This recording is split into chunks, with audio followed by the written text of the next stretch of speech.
Hello, ladies and gentlemen. My name is Kurt, and welcome back to Farlands or Bust. Episode. What episode is this? This is episode 580. 580 episodes of Farlands or Bust are about to begin. All at once. No, right now. Ooh, that's an interesting thing. Somebody do that. Somebody play all 580 episodes of Farlands or Bust at once and be terrified by the amount of overlapping audio. They always have those. Those things are popular these days on the interwebs, the tubes, as it were, where like you take a bunch of people's pictures and say, this is what the average American female looks like, and it's all this weird blurry mishmash of overlaid images or whatever. See? Things, data, whatever. It's pointless. It makes no sense, but people do it. So do it with Farlands and Bust. No, that'd be weird. How would that even work? That'd be an interesting art project. That would be an impossible art project. You'd need one crazy computer in order to render 580 videos over the tops of each other, if not for even just like 60 seconds worth. Maybe like the first 60 seconds of every episode. Ooh, that's kind of crazy. Somebody get on that. Why am I telling you guys this? I should get on that and upload it to my channel, and then be amused and get like a couple views. Oh man. But anyway, welcome back to Farlands of Bus. Like I said, episode 580 for your Tuesday, April 5th, 2016. Up to $31,346.47, 52%. 52% of the way to our $60,000 goal for Child's Play charity this season. Season 6, that's our Season 6 fundraiser. And you can do that. You can donate to that fundraiser over at farlandsorbust.com. There's a little box right there that shows you how far along we are, and there's a little and a big. There's a big donate button you click on, and it takes you to the donate page where you can donate any amount. Any amount helps. Gets toys, books, and games, to kids in hospitals around the world is what Child's Play charity does. And we've been supporting them for almost 5 years now, so I do appreciate the continued and unwavering support for our fundraiser and for the series as we continue on. Shifting gears into April here, obviously, or maybe not obviously, I'm hoping most of you knew that all through March of 2016, we did live stream a weekday, Monday through Friday. I held at least one live stream each of those days, and we got through it. There were 23 days, I think, that we did that. It was kind of a mix-up. It was a shifting of priorities. It was a good test, kind of just an experiment to see if I could do it. A test of a new platform, a bit of an emerging platform. Maybe not platform, but just an outlet for these Let's Play gaming situations. Bit different than what I'm used to doing, and now, it did a little bit. Pink sheep, pink sheep, pink sheep, pink sheep. Wow, you guys are fast and plenty all of a sudden. I went a while without one, and now we've got two in about 3 or 4 episodes. When was the last one we saw? It was at the 5-year video, right? Excuse me, Wolfie. I say excuse me, Wolfie. Don't run into my blade. Whoa. This dog, I tell you. Got no sense of self-preservation. Hey, where'd the pink sheep go? Pink sheep, pink sheep, pink sheep. Where you at? Oh God, I lost the pink sheep. I made a sign. Oh, there he is. All right, you're alone, pink sheep, aren't you? All right, let's place down. Oh, I forgot it pauses when you're in this menu. Pink sheep of episode 580ness. On April 5th, 2016. Indeed. And let's shear the pink sheep. We're right back up to where we left off. We put 5 sheep wool blocks on that monument of 5 years since episode 11. And now we're right back up. Maybe I think we're short one, but yeah, we're right back at it. We have replenished our pink wool stockpile, and we can continue on. Oh, that was neat. But what was I saying? I was talking about Twitch. I was talking about how it's kind of a different thing, and I had noticed, obviously I had hoped that I would have been able to keep up with the YouTubes at the same time, but it's a very difficult balance, specifically if you're doing it once a day, Twitch, to then be able to upload regular content to YouTube. A lot of what I did on Twitch, some of what I did on Twitch, I'm able to upload, and I actually do have some stuff still in the hopper. I've been unable to make ready for publication on YouTube. But a vast majority, I still feel. I mean, some people just say, "Oh, just upload the VODs somewhere else," or at midnight, and nobody cares. We just want to see them. I still feel like they're completely different venues, as it were, that aren't applicable. I mean, there's a lot of interaction with the chat that simply does not translate well to YouTube, I don't feel. And there's just a lot of hemming and hawing. It's a lot less what's the word I'm looking for? Pointed. Like, my commentary here is pointed at you, the individual watching, as opposed to on Twitch, my commentary is directed at those people watching that stream then, and not individually, because I know generally YouTube watching is kind of it's not a group activity. You're probably watching on your phone or your tablet or your computer or whatever. You haven't all gathered round the YouTube box with your family. Maybe some scenarios that might work, but as far as Twitch is concerned, I'm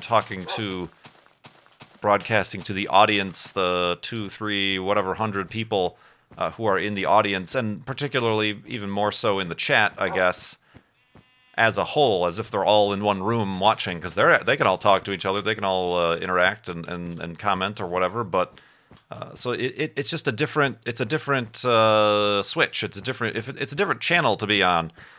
So while there is some stuff that I'm uploading and putting on YouTube, just a good majority of it just doesn't seem like it fits. So I won't put it up there. It's kind of, I mean, not to deny YouTube watchers of anything, but it's also not to deny the Twitch people, the regular Twitch broadcast, as opposed to, I did see sometimes when I was recording, like even in that last episode of Farlands Bus for Farlands Bus Fridays, when I'm recording for YouTube on Twitch, then I start to neglect the Twitch audience, and there was a raid, and I missed the raid, or I tried to ignore the raid, but I'm like, that's not proper Twitch etiquette. So that, I mean, if you want an example, that right there in that last episode of Farlands Bus that went up on Saturday is you can notice the definite switch between YouTube broadcasting, and then I switched to Twitch broadcasting to say thank you to False, I believe it was, who raided, and I kind of saw in the chat, like, why isn't the jerk acknowledging the raid?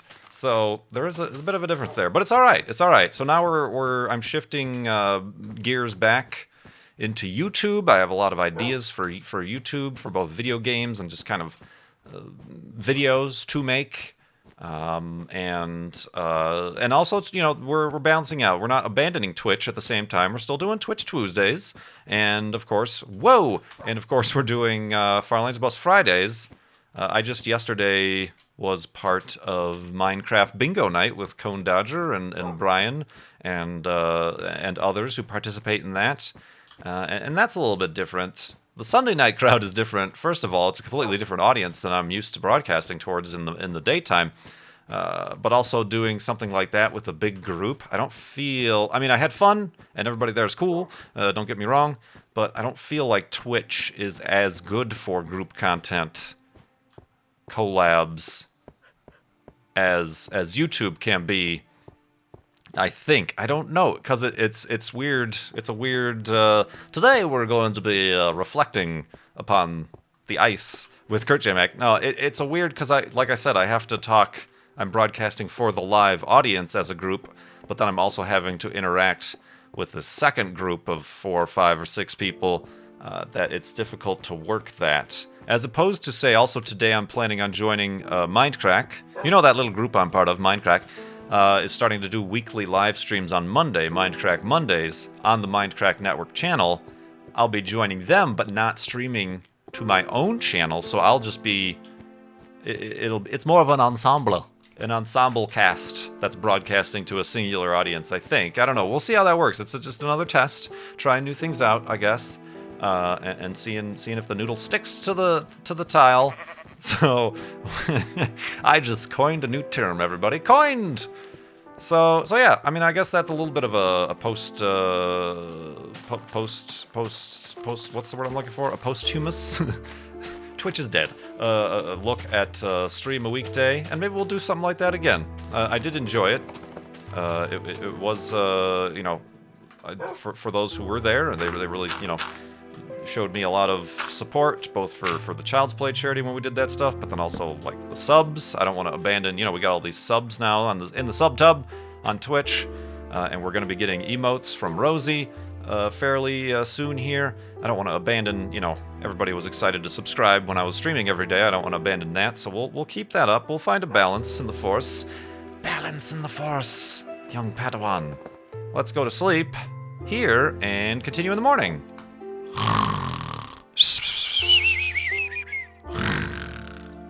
And a balance in the Forceness. And a continuing onness. Speaking of balance, my microphone might sound a little bit different. As always, I tried to make it through March without... I said I didn't want to buy any more things for my YouTube, my work stuff, because I spent a lot of money last year on the brand new computer, and then I got this monitor or whatever.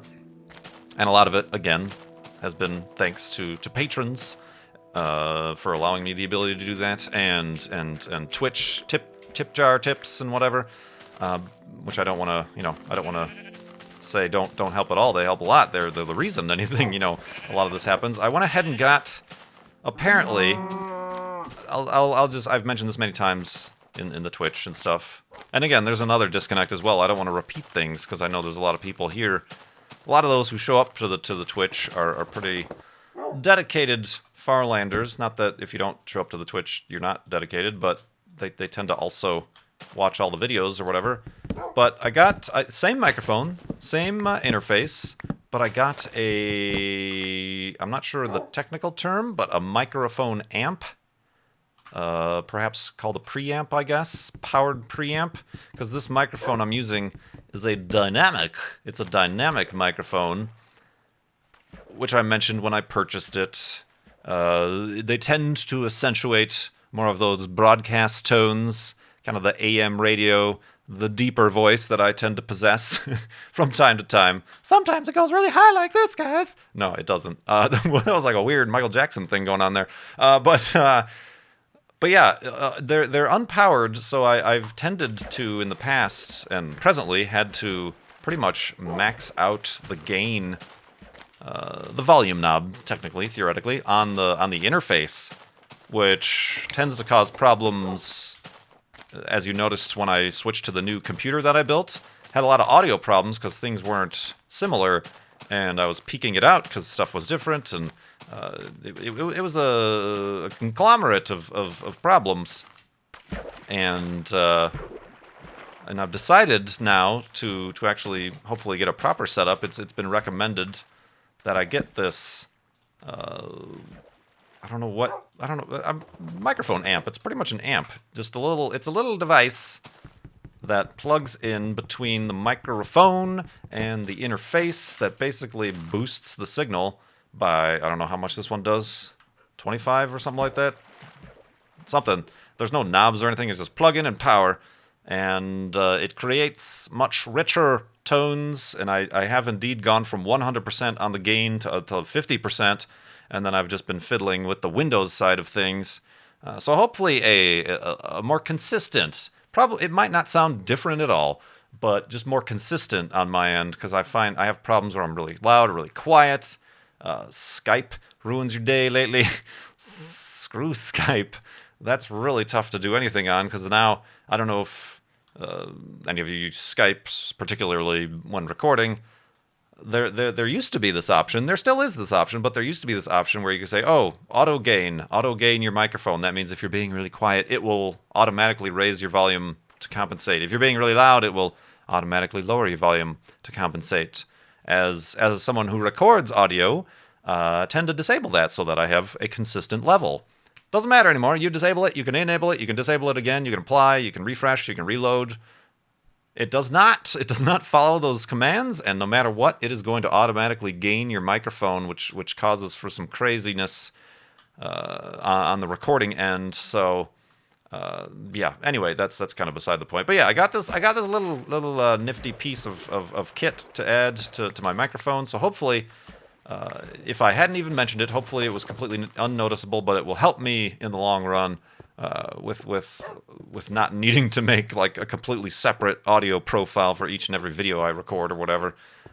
So yay, microphone. Speaking of microphones, no? What? No, that doesn't. Speaking of donations to Child's Play charity, when you donate, you can ask a question. And from that question, I will add it to the list to answer during an episode of Farlands or Bust. Just like this one from Pythor229. Thank you very much for your donation to Child's Play charity. Where I live, the top download speed of my internet is 200 kilobits per second. I'm not joking. I don't even live in a third world country. I don't know if that has anything to do with it. The best download speed I've seen here is 4 megabits per second. Then I remembered you talking about your transition from 150 to 300. Yes, that was quite the transition indeed. Which gave me the idea for a question. Do you ever hear about stuff like this that makes you realize that maybe you have taken for granted things in your own life? Well, I mean, I lived for quite a while in Chicago, stuck with Comcast, and their abysmal internet speeds and customer service. So I certainly appreciate it now, being able to have internet that really helps with the uploads and the downloads.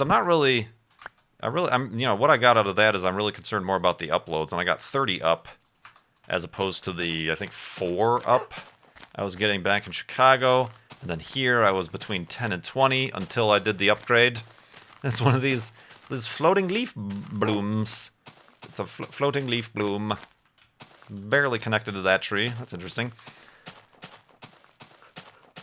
So I mean, yeah. I mean, there's obviously there's it's a first world problem or whatever. I don't know. I've made that joke before many times, and it's kind of it's a joke, but it's also not really a legitimate joke. I don't feel it's too easy of a joke to make when somebody complains about their internet speeds or the fact that their Whole Foods doesn't carry any gluten-free hot dog buns or whatever. I feel like that's not looking at the point. Obviously, there are tragedies and bad things that happen all over the world to people of various first or second or third world or wherever they be, but that doesn't minimize, anybody else's problems. It shouldn't serve as a means to say, well, you're complaining about your 300 down internet, but what about this? It's I don't know. I think I'm taking this question too seriously is the problem.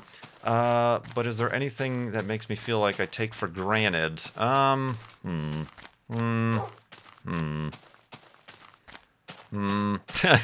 don't know. I mean, I don't think I take things for granted to begin with. I mean, like I said, I'm very thankful to be doing what I'm doing, working from home. I try to be as productive and good at what I do as I can.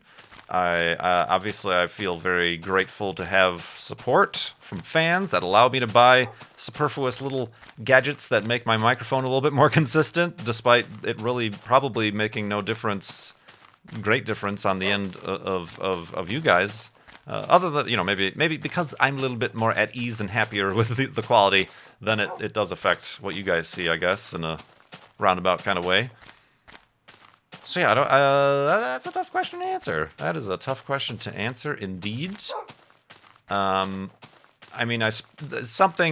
health, I suppose, I don't take for granted, but I don't take for serious, I guess.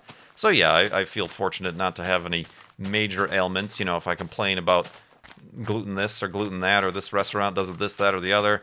I could have some sort of deathly peanut allergy, or worse, some sort of allergy to, I don't know, what's like a really bad allergic reaction, or just a problem with whatever that just makes. Oh, too bad you ate gluten and now you're going to be spending the next week in a bathroom. It could be worse, obviously, but yeah, I mean, there's always stuff like that. But I guess the key is not to begin with to take things for granted. So that doesn't really become a problem. But thanks for that question. Thank you very much for that question. Millicent Oak asks, as a user of the Mac name, both for yourself and your imaginary yet famous pet wolf, oh yeah, Wolfie McWolfington, how do you feel about the story of Bodie McBoatface? Do you think that, given the overwhelming popularity of the name in the poll, that the experts should side with public opinion and use the name, or should they go for more sensible suggestions? Basically, the story is here. There is some I don't know who it was. Some countries. It might have just been England or something like that. Scientific program. They commissioned a new boat, a scientific research vessel, and they opened up the naming of said boat to the public on the internet. And the winning name ended up being Bodie McBoatface. Oh man. I think there were weren't there like other like more sensible options like Darwin or something like that. There were different ones that seemed to make a little bit more sense for a scientific vessel. But yeah, I don't know. I mean that's just an amusing story, I feel. Are they going to name it Bodie McBoatface? I don't know. I haven't kept up with the story. It's kind of one of those headline grabbers that was popular on the internet for like a half a week, 4 days or something like that, and then people all forgot about it. Like, oh, this boat's going to be named Bodie McBoatface. That's funny. Okay, next. What's next to take our attention? But yeah, I don't know. That's I mean, that is kind of the same formula that I named Wolfie McWolfington based on. You just, whatever it is, name it Itty McIddyson or whatever it is, and that's the name. So that's kind of funny. It's kind of funny, isn't it? It's kind of funny. It's a little bit funny, right? Oh man, let's go to sleep and continue in the morning.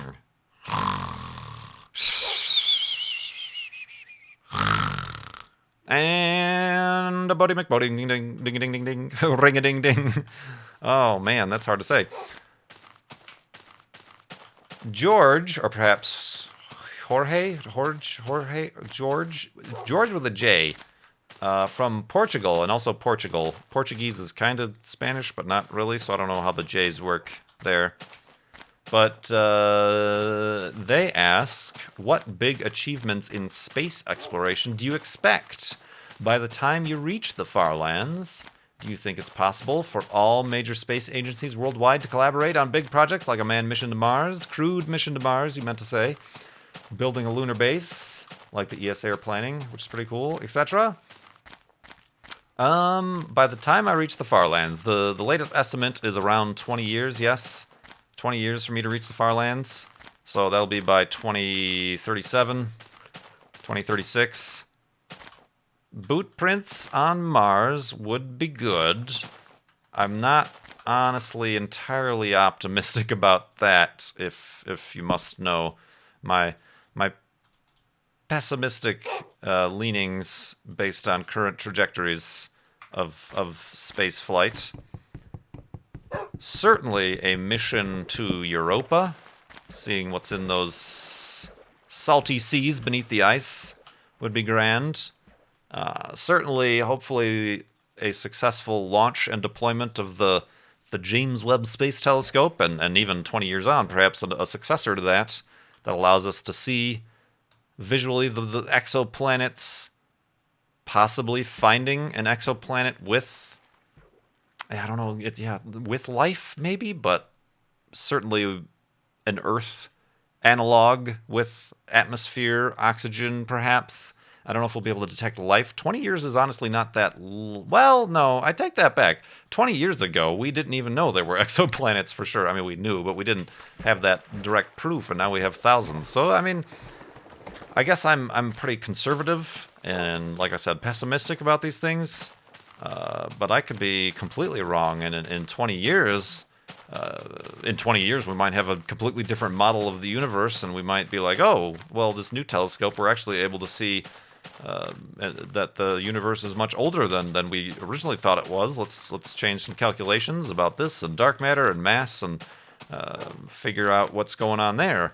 Just because there's so much that we know now, but we also don't know. You know, we dark matter and pretty much dark matter is just kind of a rounding error that we've kind of just, okay, there's all this mass that we can't account for, but it's there. We used to call it ether, is what it used to be called, and there's other names for making up for what's all this stuff going out there. But right now, let's just call it dark matter. We can't detect it or see it. We kind of can. Like, we can work what we see into dark energy and dark matter equations, but there's still just a lot of junk out there that we don't know where it belongs or what it is or even what it looks like or even if it is existent or whatever. So yeah, there's a lot that can change, I guess, in 20 years. So pessimistically, I suppose, yeah, I would like to go back to the moon. He says, as if he's been there already. It'd be really nice. I think it is a good. It's hard to ignore that it's a good stepping stone. I guess it's not romantic enough for the general population because we've already been there, quote unquote. But we've really not already been there. I think we've spent less than a grand total of, like, I don't know what it is, less than a week, like, total time of humans working and living on the moon. Less than a week total time spent there. And I think we could do a lot better than that based on what we've learned since then about long-term space travel on the International Space Station. I wonder how would that work. I mean, we all see, like, oh, we can put bases on the moon and stuff like that, and you think about bases, you think about the International Space Station, oh, people floating around the modules and stuff like that. How do you deal with 1/10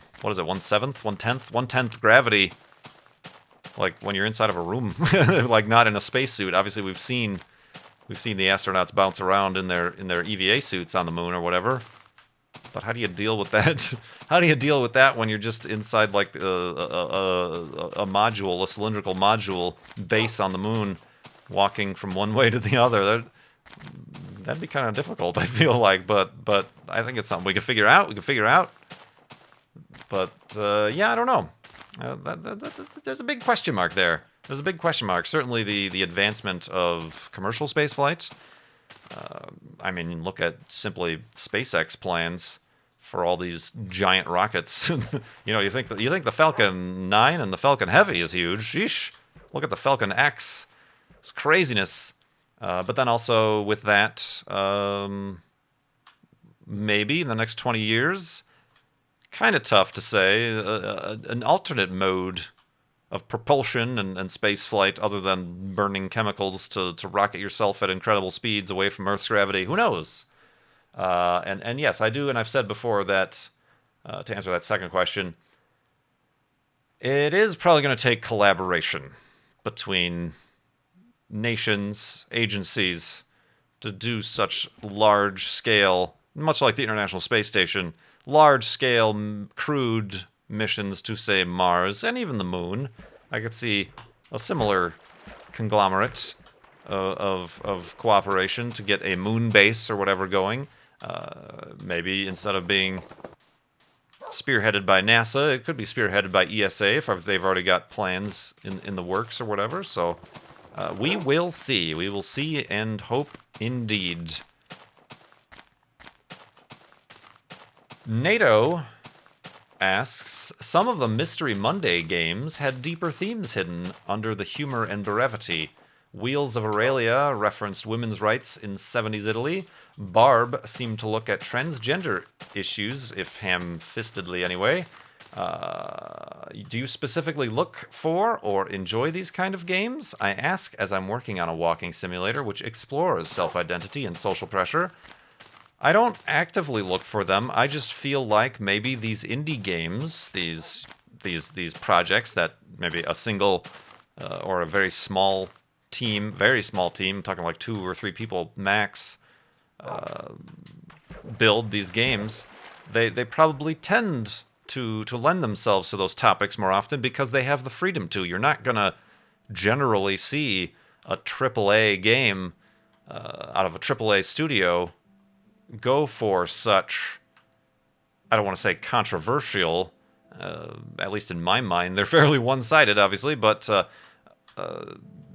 know, they're not going to make an entire game out of, you know, they might include, you know, you see a lot more games start to address more adult or, you know, thematic elements that previous generations of video games, since they're just treated as toys or whatever, would have addressed.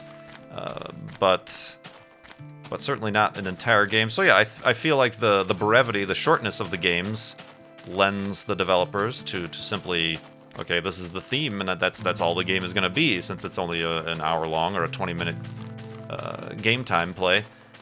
So it's a lot more apparent than it would be in a larger scale game.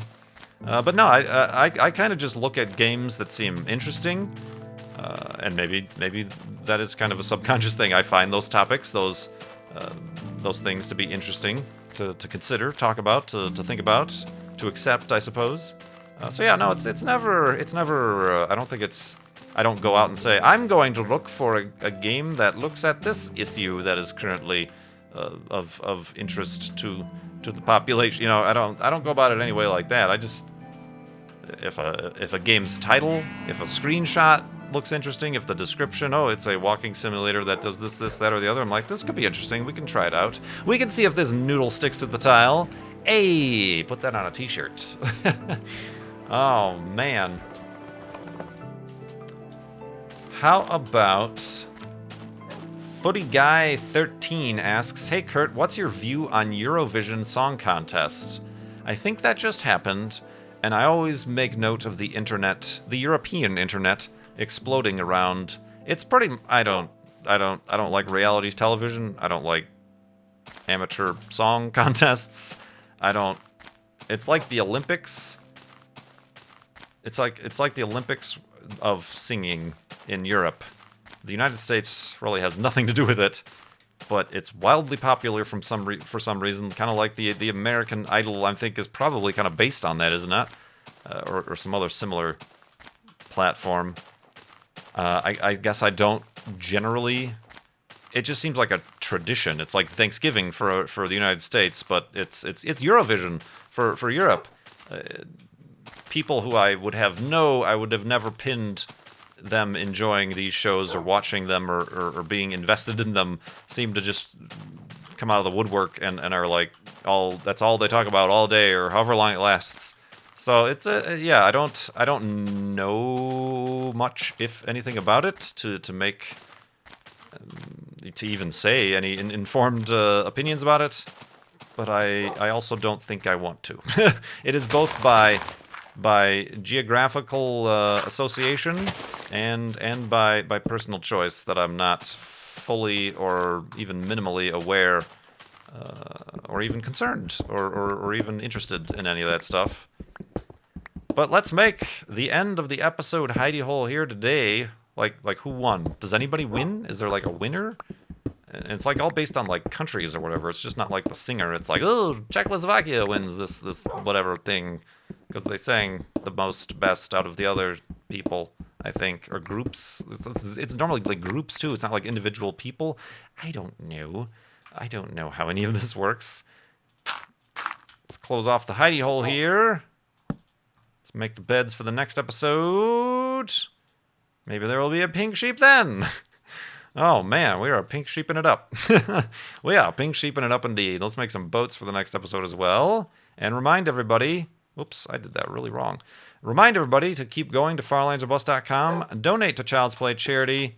We surpassed that 50% goal, so we will continue with Flob Fridays on Twitch, but keep donating and get us to that $60,000 goal, because then is when we will schedule the next Flobathon live stream. Speaking of live streaming, celebration at the end of which I will finally press F3 publicly, and I will share that number with you, and we'll build a monument, and that will be the move to into season 7.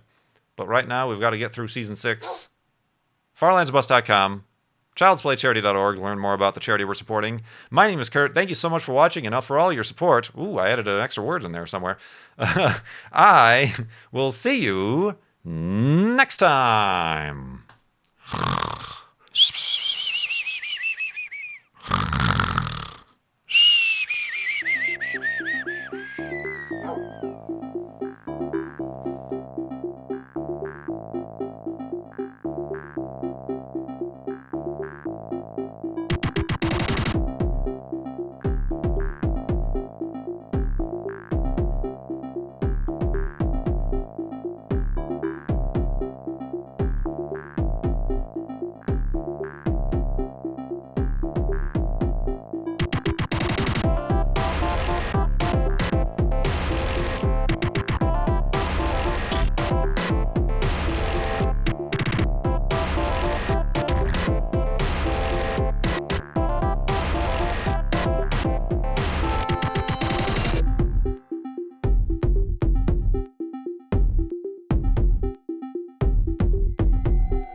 Seeing if the noodle sticks to the tile.